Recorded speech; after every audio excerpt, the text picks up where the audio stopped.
The Vice President of the Philippines. Wala may kuan. Mingaw man.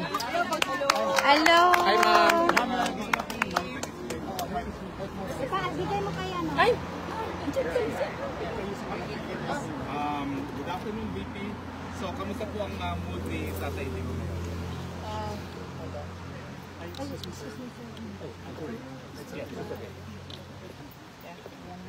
Yes, magandang hapon sa inyong lahat. ma'am.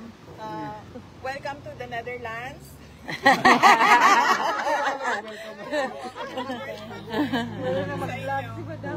Malapit ko na ma-memorize ang ano nila, bus stop at mga tram rides nila. Wow. Tram stops nila. Tuyok ng kamam. Tuyok. Kadaghanap po ng wala. Kadaghanap po ng wala. Dito. Unang pagpasalamat ko sa inyong lahat sa patuloy ninyo pagpunta dito at pagpapakita ng suporta para kay dating Pangulong Rodrigo Duterte.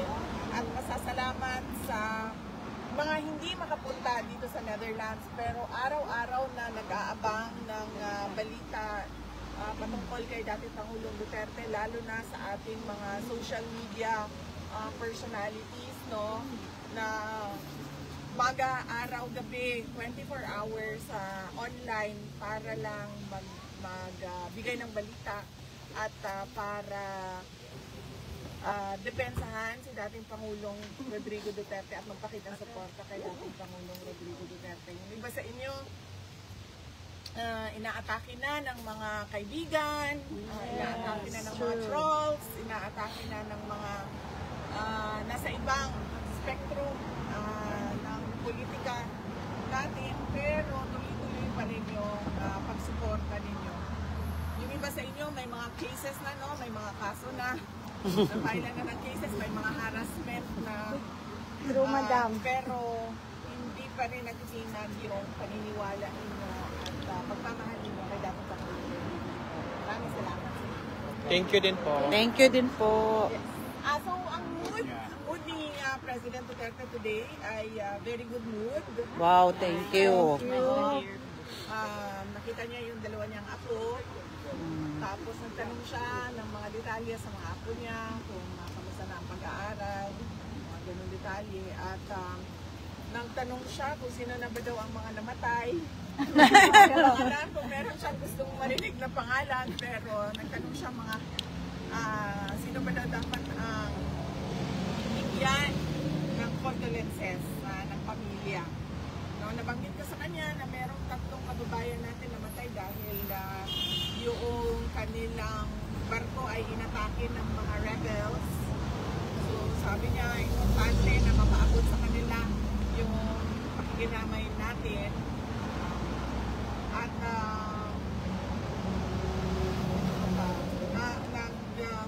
politics, passion ko politics, wala kaming masyadong napag-usapan sa politika kanina. Medyo tumagal siya doon sa kanyang discussion sa jurisdiction sa kaso niya sa ICC.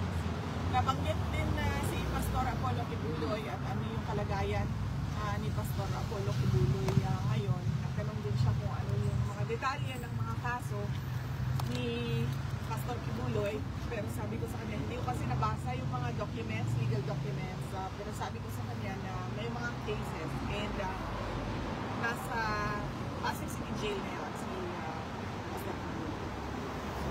Yan ang mga napag-usapan. Sino po yung dalawang apo na kasama sa court case? Yung dalawang anak ko, doon kanina. Simulat ko po dun sa statement ninyo kahapon. Good afternoon po pala. So, binanggit regarding po dun sa issue ng confidential funds at dun sa mga cases. Well, binanggit po ninyo kahapon na kung may trial po, dun po kayo magbibigay ng trial. Kung wala naman, public naman po. So, sa Pilipinas po, meron po ibang mga congressman na nagsabi na bakit daw hindi pa po ngayon kayo magpaliwanag. And bakit daw hindi nyo pa po ito sinagot before nung sa budget hearing. Unang-una, sa budget hearing, sa budget request namin, pero lahat nun ay confidential funds ang tanong nila from the previous years, which was already decided by the House of Representatives na hindi nila ibibigay or hindi ni-request. Hindi siya ni-request. Pangalawa, kung makikita nyo, at maalala nyo, na sinabi mismo ni Congressman Stella Kimbo, let's stick to our plan. So, alam mo na, at kaya ako dumating doon sa budget hearing namin na mag-isa. Dahil sinabihan na kami noong isang kasamahan nila na ganito yung gagawin sa iyo. Puro confidential funds ang tatanungin at ang gagawin nila ay gumawa ng kaso. Gagamitin nila ang confidential funds para mag-ibento ng kaso. So, pupunta ako doon na mag-isa during the budget hearing dahil ayokong inaapi at pinapahiya yung mga kasamahan ko sa Office of the Vice President. Noong naman hindi nila nakuha kung ano yung gusto nila during the budget hearing dahil sinabi ko na sa kanila na bahala na kayo kung anong budget ibigay nyo, wala namang problema sa amin, tutuloy pa rin yung trabaho namin, ay nagbukas sila ng investigation sa loob ng House of Representatives. 2 beses ako pumunta doon. 2 o 3? Dalawang beses. Pumunta ako doon nung pinatawag nila ako at pinag-oath nila ako kahit wala sa rules nila. So sinabi ko, bakit nyo kung pag-oath na wala naman sa rules ninyo na kailangan mag-oath ang research persons. In fact, kung tingnan nyo yung mga ibang hearings ng House na hindi doon sa amin, makikita mo na yung mga research persons ay hindi talaga pinag-oath. So, hindi nila masagot dahil ang kagustuhan lang naman nila ay manira, diba?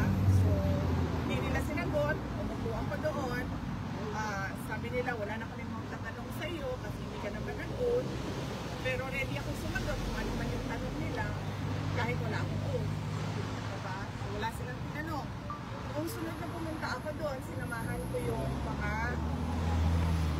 mga invitees nila galing sa Office of the Vice President dahil pinoprotektahan ko lahat ng mga kasamahan ko sa Office of the Vice President. In fact, kung hindi nyo napapansin, marami dyan ang hindi pro-Duterte sa Office of the Vice President dahil karamihan dyan sa kanila ay galing pa sa panahon ni Vice President Binay at Vice President Lenny Robredo. So, dilawan at biglawan talaga ang ibang mga tao dyan sa Office of the Vice President. Pero lahat yan, pinoprotektahan ko. So, sinamahan ko sila doon at pinoprotektahan ko sila. Pero nung sinabihan ako na you cannot speak without taking an oath, so nag-oath ako. Nung nag-oath naman ako, may tanong ba sila kahit isa? Alvin? Wala. Wala. Ay, wow. Kahit isang tanong, walang tinanong sa akin. So, anong sinasabi nila na hindi ako sumasagot?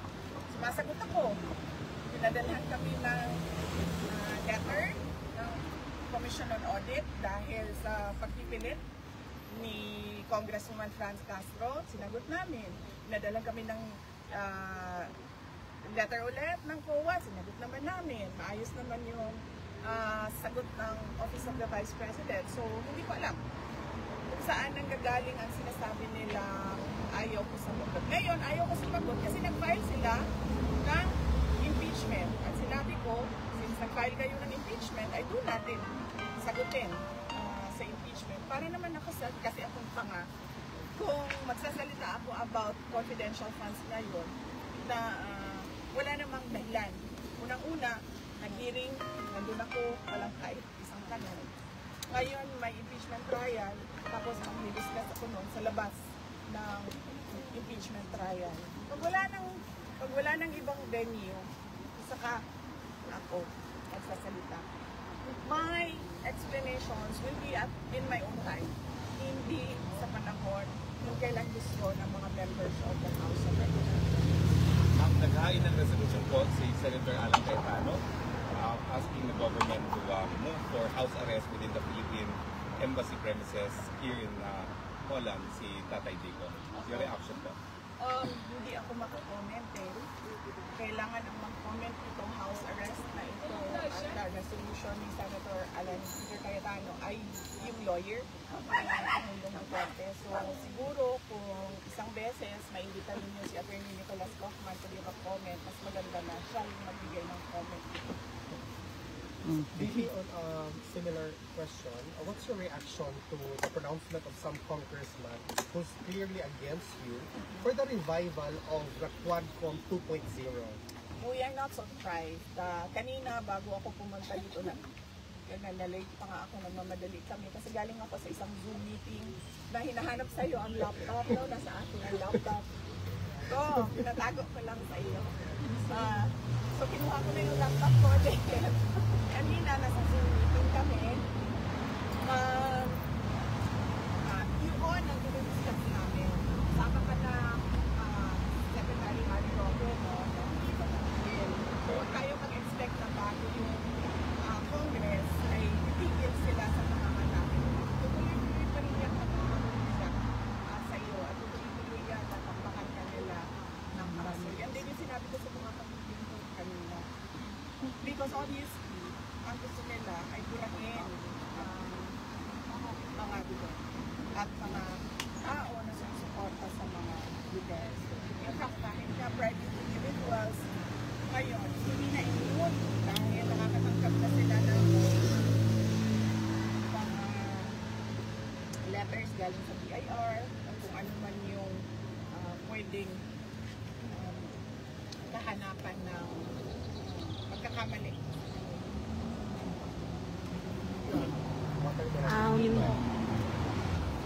It's not a surprise. What are the Okay, next question naman. Kasi dun sa mga final ng, or dun sa mga nasabit na documents ng prosecution regarding dun sa case for the former president. So, ang expectation ko, or at least ang idea is, by July 1, malalaman na po ng side ng mga ng defense kung sino po yung mga witnesses na ipapakita ng prosecution. May idea na po ba kayo kung sino yung mga witnesses dito at ano po yung reaction ninyo kung nalaman niyo na po yung mga pangalan nila at yung mga personality na po? Wala pa ako nakita ang listahan ng mga witnesses na ICC. Malalaman kung sino yung sinabi and explain sa amin na malalaman kung sino yun na confirmation of charges. Doon nila sasabihin kung sino yung mga witnesses. Pero sa pagkakaintindi ko, nakakatanggap na ang defense team ng mga documents galing sa prosecution. So malamang meron din mga laman ng information on who the witnesses are.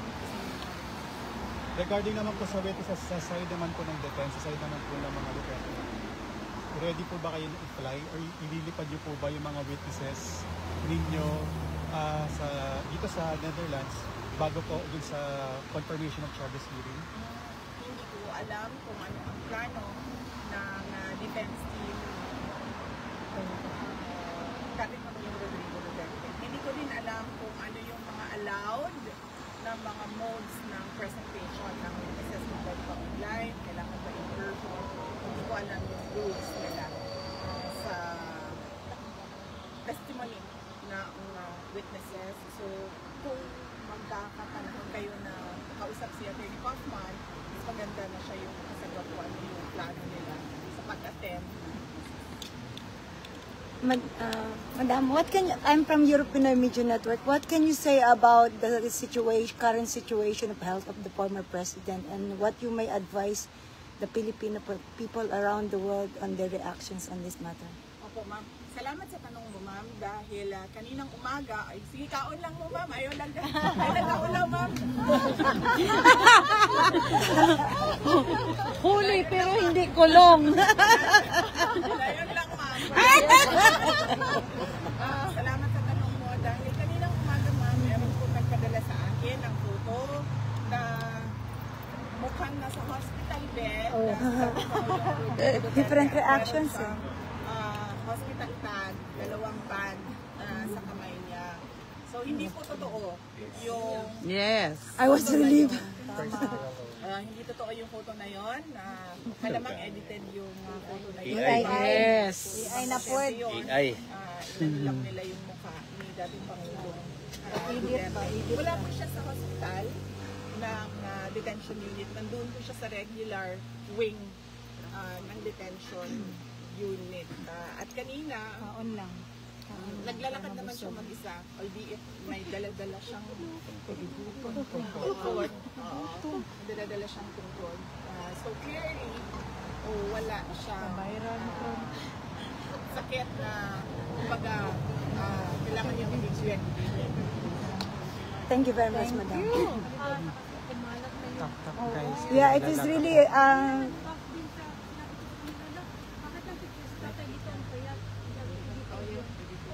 Wala, ang galing nilang mag-edit eh. Guys, Wala kasi naglalakad sure na Wala. release ang ICC. Yes. Huwag kayong maniwala doon. Health bulletin ng ICC at ng health Yan ang hindi ko alam. Pwede natin itanong kasama yung pwede pa maglabas ng photo. Pwede natin itanong sa lawyer. Pwede nilang i-request yun sa registry sa ICC. Pero nabanggit ko nga last time sa mga wala dito, sinabi ko na umayat siya. Sobrang payat niya. Hindi na ganyan yung itsura niya na nakikita niyo sa staan sa likod. Hindi ko siya nakita na ganito kapayat, except sa photo niya nung siya ay binata pa. Pero sinasabi ko sa inyo na pati ito, nabanggit din ng nanay ko hindi lang ako ang nakapansin. Hindi nagsag yung face niya. Wow, good news. Sa ating lahat na bumabagsak na yung ating stress kami. He cannot go out. bumabagsak na yung ating mukha. Sa kanya, hindi. Bumagsak yung mukha niya. Yan ang sabi ng anak ko, Mami. Balik yung mga perte na nabiyak. Kailangan magsirabi. Sabi niyo lang mo daw ni Lolo Rudy. Hindi bumagsak yung kanyang mukha. Yung kanyang wrinkles. Mas marami ko nga siguro akong crow's feet, no? Ilan lang. Yung dito lang talaga meron. Pero yung dito wala. Yung dito niya, for an 8 years old, hindi siya malalim na parang. It's a relief for the countryman. It's a relief. Nagtataka nga ako, mami. Sabi ko Fix sa eh. mama ko, siguro merong pampaganda dyan sa loob. Ma'am, I think we have to thank also for Ma'am, yung Dutch doctors din, ma'am, they are really good. Yung mga Dutch doctors kasi binabalance nila yung sa diet nga at saka yung sa ano kasi si tatay is ano. Yes. That is why Isa din yun. That's the ano. yan din yung sabi ko na baka lang kinontrol din yung kanyang weight dahil diabetes. Yes, that's the one, ma'am. Ma'am, regarding... Thank you very much, madam. Going back sa topic ng impeachment, sabi po ni House of Representatives, Heavy questions. Reginald Velasco na wala raw pong na-violate yung office na rules sa hindi pagka-transmit agad ng first 3 impeachment complaints dun sa Office of the Speaker. Any comments po? Sumagot na lang siya sa Supreme Court. Hiningin naman ng Supreme Court lahat. Very good. Lahat mga sa tingin nila ano ba tawag doon? Dami namang dapat i-impeach. Sa mga sa tingin nila merong irregularities. Nagtanong na ang Supreme Court doon sa mga questions na sa tingin nila may irregularity. So, huwag siya sumagot sa atin. Hindi naman tayo nagtanong sa Supreme Court. Ma'am, meron bang, again, ask this again, hindi ako I'll not be tired asking this. Meron bang mensahe ang aming pinakamamahal na former president sa mga Pilipino, ma'am? I hope hindi masyadong mataas.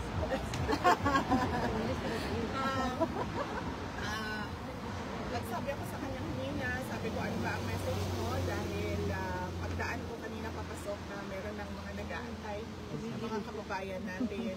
At sabi niya na huwag na daw kayo mag-antay sa kanya dahil ayaw niya daw na naaabala kayo At lalong-lalo na ayaw niya daw na gumagastos kayo ng dahil sa kanya. It's okay, madam. Kita lang yan, pero ang pagmamahal namin hanggang sa dulo talaga. Ma'am. Sa live ko, please lang. Huwag mo ko. Sa bukas, Love, love, tomorrow love ay lang tayo. Monday is another day, Tuesday. It's okay, ma'am. Pinitahin ko nga siya, no? Baka mabunta. Okay na? Last question. Can I already asked this to your mother.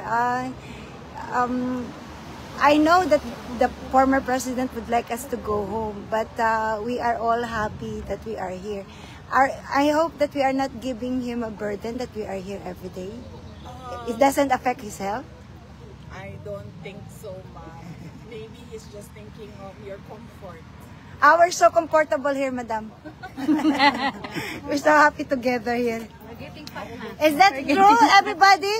Yes. Last question dito.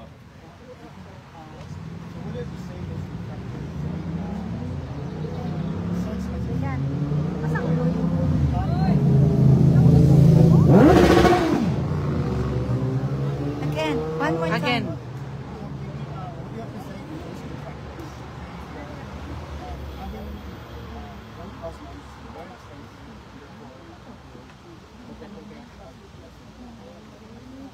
Hindi ko alam kasi hindi naman ako nagbabayad. Sorry, hindi ko alam. I am not paying for Attorney Kaufman, and I do not know the professional fees arrangement between Attorney Kaufman and former President Duterte. Because it is confidential between the lawyer and client. So, I'm not paying for this.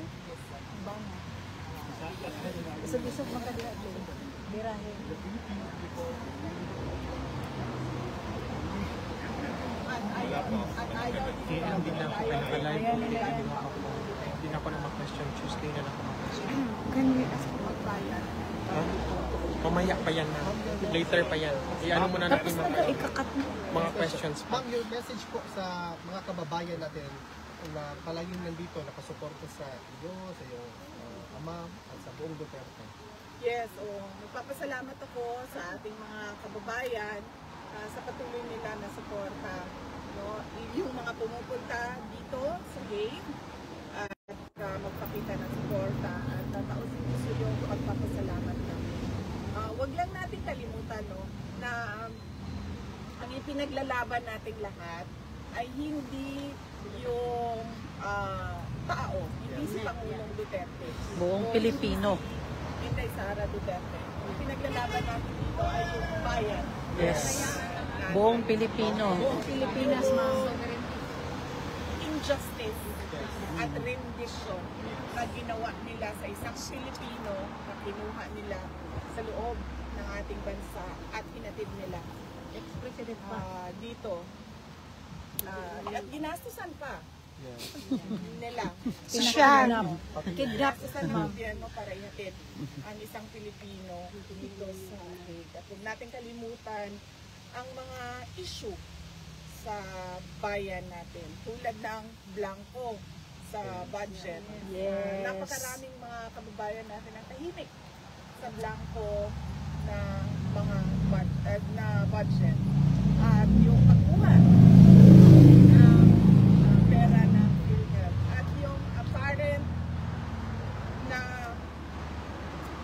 pagsisinungaling, iba yung sinasabi ngayong araw na ito, iba yung sasabihin bukas, at yung pagkapako ng mga pangako. Unang-una na yung Bigas. 20 ang bugas. Ma'am, can I say something? Oh, sorry. Can I say something, ma'am? Thank you for giving us hope. Well, yes, lagi sinasabi sa akin.